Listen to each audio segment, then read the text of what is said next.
பாடல் வாங்கும் போதெல்லாம் வெறுமனை போனோம், ஒரு பாடல் சிச்சுவேஷன் சொன்னோம், அப்புறம் அவர்கிட்ட அந்த பாடல் வரிகள் வாங்கிட்டு வந்தோம் இல்லாம அவரோட அதாவது இது வாலி சாரே எனக்கு சொன்ன கதை. நான் பயங்கர டென்ஷன் ஆயிட்டேன் சார். டென்ஷனா நான் பாட்டுக்கு ஏய் என்னையா நீ தப்பு பண்ற அப்படின்னு ஷாக்கா இருந்தேன். சினிமா மட்டும் இல்ல, தொடர்ந்து எந்த வேலையில இருந்தாலுமே நாம இந்த விஷயத்தை அடாப்ட் பண்ணிக்கணுயா அப்படின்னு எம்ஜிஆர் அவங்க சொல்ல ஒரு வாக்குவாதமா அங்க போயிட்டு இருக்கு. திடீர்னு ஒரு மௌனம் ஆகி போச்சு. வாலி சாருக்கு இங்க சுரு இன்னும் ஏறுது. நமக்கு கரெக்டா இருக்குன்றோம். எனக்குள்ள உறங்கிட்டு இருந்த ஒரு ஈகோ வந்துருச்சு. அப்பதான் எனக்கு தெரியுது காம்ப்ரமைஸ் வேற, அட்ஜஸ்ட்மெண்ட் வேற. கிளாப் ரெடி நேயர்களுக்கு வணக்கம். இன்னைக்கு நாம ஒரு சுவாரஸ்யமான ஒரு கதையை பத்தி தான் பேச போறோம். நம்மளுடைய அன்டோல்டு ஸ்டோரியில இதுவும் ஒரு வகையான ஸ்டோரி வச்சுக்கோங்களேன். கவிஞர் வாலி அவர்களை பத்தி உங்க எல்லாருக்குமே தெரியும். அவருக்கு கூட நான் நிறைய படங்கள்ல என்னோட படங்களுக்கு அவர் பாட்டு எழுதியிருக்காரு. நிறைய படங்கள் அவரோட ஒர்க் பண்ணியிருக்கேன். அப்பெல்லாம் நான் பாடல் வாங்கும் போதெல்லாம் வெறுமனை போனோம், ஒரு பாடல் சிச்சுவேஷன் சொன்னோம், அப்புறம் அவர்கிட்ட அந்த பாடல் வரிகளை வாங்கிட்டு வந்தோம் இல்லாம அவர் கூட உட்கார்ந்து சகஜமா நிறைய கதைகளை அவர்கிட்ட பேசுவேன். ஒவ்வொரு ட்ரிப்பும் அவர் எனக்கு ஒவ்வொரு கதைகள் சொல்லுவாரு, உதாரணங்கள் சொல்லுவாரு. அப்புறம் லைஃப்ல எப்படி நம்ம வாழ்ந்துக்கணும், எப்படி நம்ம வாழ்க்கையில அட்ஜஸ்ட் பண்ணி இருக்கணும் அப்படின்னு நிறைய கதைகள் எனக்கு சொல்லியிருக்காரு. அப்படி அவர் சொன்ன ஒரு கதை எனக்கு ரொம்ப சுவாரஸ்யமா யோசித்து பார்க்கும்போது தோணுச்சு, சரி இதை நம்மளுடைய கிளாப்ரெடி நேயர்களோட பகிர்ந்துக்கணும் அப்படின்றதுக்காக இந்த பதிவே. அதாவது இது வாலி சாரே எனக்கு சொன்ன கதை.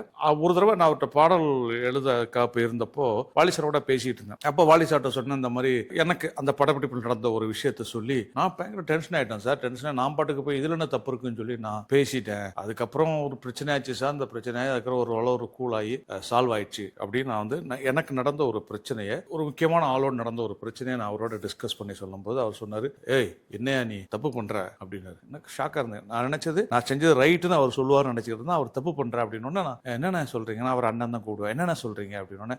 ஆமையா, வாழ்க்கையில நம்ம நிறைய விஷயங்களை அட்ஜஸ்ட் பண்ணி தான் போகணும். வாழ்க்கையில மட்டும் இல்ல, அதுவும் சினிமால ரொம்ப முக்கியமா போகணும். சினிமா மட்டும் இல்ல, தொடர்ந்து எந்த வேலையில இருந்தாலுமே நாம இந்த விஷயத்தை அடாப்ட் பண்ணிக்கணும்யா. அப்படியே எனக்கு ஒரு இன்சிடென்ட் நடந்தது அப்படின்னு சொல்லி அவர் சொன்ன கதை. அதான் இப்போ உங்கள்கிட்ட சொல்ல போறேன். வாலி சார் ஒரு பாடல் எழுதிட்டு அந்த பாடல்ல ஒப்புதல் வாங்குறதுக்காக புரட்சித் தலைவர் எம்ஜிஆர் அவர்கள்ட்ட அவர் போறார். எம்ஜிஆர் அவர்கள் எல்லா பாடல்களுமே வாங்கி படிச்சு பார்த்துட்டு அவருக்கு வரிகள்லாம் ஓகே பண்ணாதான் அதன் பிறகு அது ரெக்கார்டிங் போகும். அப்படிப்பட்ட தான் எம்ஜிஆர் அவர்கள் பாடல் செலக்ட் பண்றதுல இது நிறைய பேருக்கு தெரியும். நிறைய பேர் நிறைய நிகழ்ச்சியில சொல்லியிருக்காங்க. இப்படி வாலி சார் அவர்கள் ஒரு பாட்டு எடுத்துட்டு அவர் எம்ஜிஆர் அவர்கள்ட்ட போயிருக்காரு. போய் பாடல காமிச்ச உடனே எம்ஜிஆர் அவர்கள் பாட்டை வாங்கி பார்த்துட்டு அப்படியே பார்த்துட்டு நல்லா இருக்கனே அப்படின்னு சொல்லிட்டு, ஏன்னா அந்த சரணத்துல ஒரு 2-3 இடம் மாத்தினா நல்லா இருக்கும்னு சொல்லி ஒரு 2-3 இடத்தை குறிப்பிட்டு சொல்றாரு. ஆனா வாலி சார் அவர்களுக்கு நல்லா தெரியுது அந்த இடம் சரியா தான் இருக்குது. எம்ஜிஆர் சார் அதை மாத்தி கேட்கிறாரு அப்படின்னு இவர் இல்லைண்ணே கரெக்டா தானே இருக்குண்ணே, இல்லைன்னா தப்பு இருக்குன்னு இவரு சொல்ல, அவர் என்ன அதுல கொஞ்சம் மீனிங் தப்பா இருக்குண்ணே, கொஞ்சம் சரியா அதுக்கு பார்த்து எழுதுங்க அப்படின்னு இவருக்கு சுருன்னு கோவம் ஏறிடுச்சான். யாரு? வாலி சாருக்கு ஏறிட்டு இவர் என்ன இது, நமக்கு இவ்வளவு தமிழ் படம் இருக்கு, இவ்வளவு பாடல்கள் இட்டு கொடுத்துருக்கோம், இவ்வளவு படங்கள் எழுதிட்டு இருக்கோம், இவரான ரொம்ப சிம்பிளா மீனிங் தப்புன்றாரு, நமக்கு தெரியாத தமிழ் படமே இவருக்கு தெரியுமா அப்படின்ற மாதிரி இவருக்குள்ள ஒரு எண்ணம் தோணுன்னு இவருக்கு அப்படியே ஒரு மாதிரி டென்ஷன் ஆயிட்டாராம். யார்? வாலி சார் டென்ஷன் ஆயிட்டு, என்ன சரியா தானே இருக்கு, இதுல இருக்கு மாத்தணும்னு சொல்றீங்க அப்படின்னு சொன்ன உடனே எம்ஜிஆர் அவர்கள் அவரு கொஞ்சம் டென்ஷன் ஆகிறாரு. ஆயிட்டு என்ன பண்றாரு, இல்லைண்ணே அத மீனிங் தப்பா இருக்கு, நீங்க புலவர் தானே, வேற வார்த்தை எழுதுங்க, வேற வார்த்தை யோசித்து எழுதுங்க அப்படின்னா இவரு சரியா இருக்குதுக்கு நான் மாத்தி எழுதணும், நல்லா தானே இருக்குது அது அப்படின்னு. என்னன்னா இவ்வளவு சொல்றேன் தப்பா இருக்குங்கிறேன், நீங்க சரியா இருக்குன்றீங்களே அப்படின்னு எம்ஜிஆர் அவர்கள் சொல்ல ஒரு வாக்குவாதமா அங்க போயிட்டு இருக்கும். திடீர்னு ஒரு மௌனம் ஆயிப்போச்சு. எப்பயுமே பாப்பீங்க, ஒரு ஆர்குமெண்ட் நடந்துட்டு இருக்கும்போது திடீர்னு ஒரு மௌனம் வந்துடும். ஒரு 2 நிமிஷம் 3 நிமிஷம் அமைதியா இருப்பாங்க இருதரப்பினருமே. அப்படி 2 பேரும் அமைதியா இருக்கும்போது ஒருத்தர் வராரு. அவர் வரதை பார்த்தோன்னா அவர் எம்ஜிஆர் அவர்களுக்கு வணக்கம் தெரிவிக்காரு. எம்ஜிஆர் வாங்க வாங்க உட்காருங்க, எப்படி இருக்கீங்க புலவர் அவர்களே அப்படின்னு அவரை பார்த்து சொல்றாரு. அவரு பார்த்துட்டு அப்படி வாலி சார்ட்ட சொல்றாரு, அண்ணா இவர் தானே பச்சைப்பாஸ் காலேஜ்ல ஒர்க் பண்றாரு புலவர் அப்படின்னு சொல்லி அவர் பேரை இன்ட்ரோடியூஸ் பண்றாரு. தமிழ் பேராசிரியர் இருக்கிறாரு அப்படின்னு அவர் பேரை சொன்ன உடனே வாலி அவர்கள்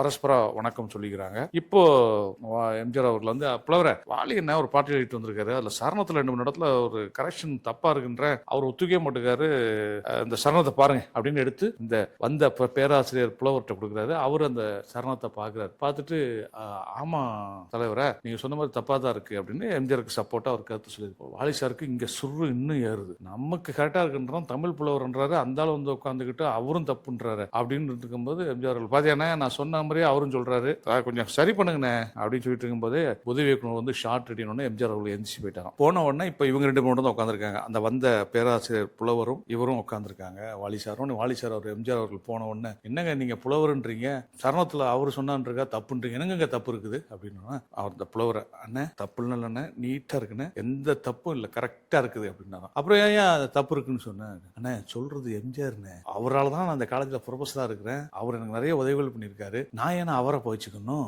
அவர் சொல்ற தப்புன்னு நான் ஆமா தப்புன்னு சொல்லிட்டேன் அப்படின்னு சொன்னோன்னே அப்பதான் வாலி சாருக்கே பளிச்சுன்னு பட்டுச்சான். ஆஹா, நாம இவரோட எவ்வளவு பெரிய தப்பு பண்ணிட்டு இருந்தோம். நமக்கு வந்து எம்ஜிஆர் அவர்கள் தொடர்ந்து படங்களில் பாடல் கொடுத்துட்டு இருக்காரு. எம்ஜிஆர் அவர்கள் நம்ம நிறைய மறைமுக சப்போர்ட் பண்ணி வளர்த்து விட்டாரு. இண்டஸ்ட்ரியிலே எம்ஜிஆருடைய ஆதரவு பெற்ற கவிஞர்னு பேர் உண்டு. நாம போய் எம்ஜிஆர் ஆர்கியூ பண்ணிட்டு இருக்கோமே அப்படின்ட்டு இவர் எம்ஜிஆர் வரதுக்குள்ள அந்த அவர் ஷார்ட் எம்ஜிஆர் அவர்கள் ஷார்ட் முடிச்சு வரதுக்குள்ள இவர் அந்த எம்ஜிஆர் அவர்களுக்கு கேட்ட அந்த கரெக்ஷனை அந்த சரணத்தில் பண்ணி வச்சுட்டாராம். இப்போ எம்ஜிஆர் அவர்கள் ஷார்ட் முடிச்சுட்டு வந்த உடனே இவர் அண்ணா நான் பாட்டு எழுதிட்டேனே அப்படின்னா கரெக்ஷன் பண்ணிட்டீங்களா அப்படின்னு கேட்டாரா. உடனே வாலின்னு ஆமான்னு. பாத்தீங்களா புலவரே, அதான் வாலி என்ன ஒரு கற்றாரே காமுருகர்ன்ற மாதிரி நீங்க வந்து சொன்னதுக்கு அப்புறம் தான் அவருக்கு அது இப்ப சரியா பட்டிருக்குது.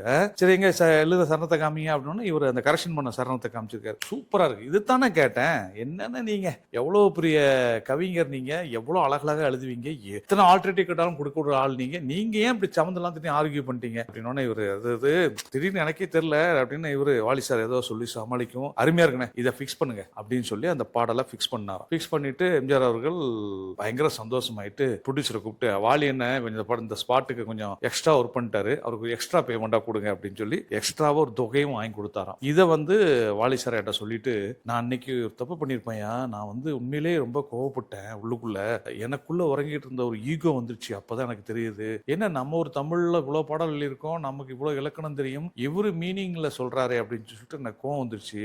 ஆனா அந்த வந்த ஒரு வெறும் புலவரோ பேராசிரியர் இல்ல, நான் கும்பிடுற தெய்வம் தான் அந்த ரூத்துல அன்னைக்கு வந்திருக்குது, வந்து அவர் சொல்லேன்னா நான் கண்டிப்பா அன்னைக்கு இருந்த மூடுக்கு ஆர்குமெண்ட் பண்ணிருப்பேன். எம்ஜிஆர் கோவம் வந்து அதோட வந்து கொஞ்ச நாளைக்கு அந்த சம்பந்தப்பட்ட எந்த விதமான எதுவும் வச்சுக்க மாட்டார், உறவே துண்டிச்சிருவார். அப்படிப்பட்ட ஆள் எம்ஜிஆர் அவர்கள். நான் அவர்கிட்ட பயக்க இருந்தேன், இவர் வந்து சொன்ன ஒண்ணுதான் எனக்கு புத்தியில உரைச்சு நான் வந்து மாத்திட்டேன். அத மாதிரி நீ வந்து எங்கேயுமே தேவையில்லாம ஆர்கியூ பண்ணாதையா, எங்கேயுமே தேவையில்லாம சண்டை போடாத. எல்லா மனிதனுக்குள்ளேயும் யூகோ இருக்குது, எல்லாருக்குள்ளேயும் நான் அப்படின்ற ஒரு எண்ணம் இருக்குது. அந்த நான்ற எண்ணத்தையும் அந்த யூகோவையும் நீ வந்து கொஞ்சம் அமுக்கி வச்சுட்டுன்னு வச்சுக்கேன், நீ வந்து யாரையும் பகைச்சிக்க வேண்டியதில்லை, யார்ட்டையும் நீ வந்து விரோதம் பாராட்ட வேண்டிய அவசியம் இல்லை, தேவையில்லாத அன்னெசரி ப்ராப்ளத்தை கிரியேட் பண்ணிட்டு இல்லை. நீ ஒரு விஷயம் நினைச்சு ஒன்று பண்ணிருக்க, உன்னுடைய எதிராளுங்கள் வேற மாதிரி ஒன்று கேட்கறாங்க, மாத்தி கொடுத்த போல உனக்கு என்ன சிரமம், நீ தானே திறமையானவனாச்சே, உன்னால எதையுமே மாத்த முடியுமே, நீ அதை மாத்திட்டு போக வேண்டியதானே அப்படின்னு வாலி சார் அவர்கள் எனக்கு சொல்லும் போதுதான் எனக்கு ஆஹா ஆமா இல்ல, நாம கூட நம்ம சம்பந்தப்பட்ட ஆள்கிட்ட நம்ம வந்து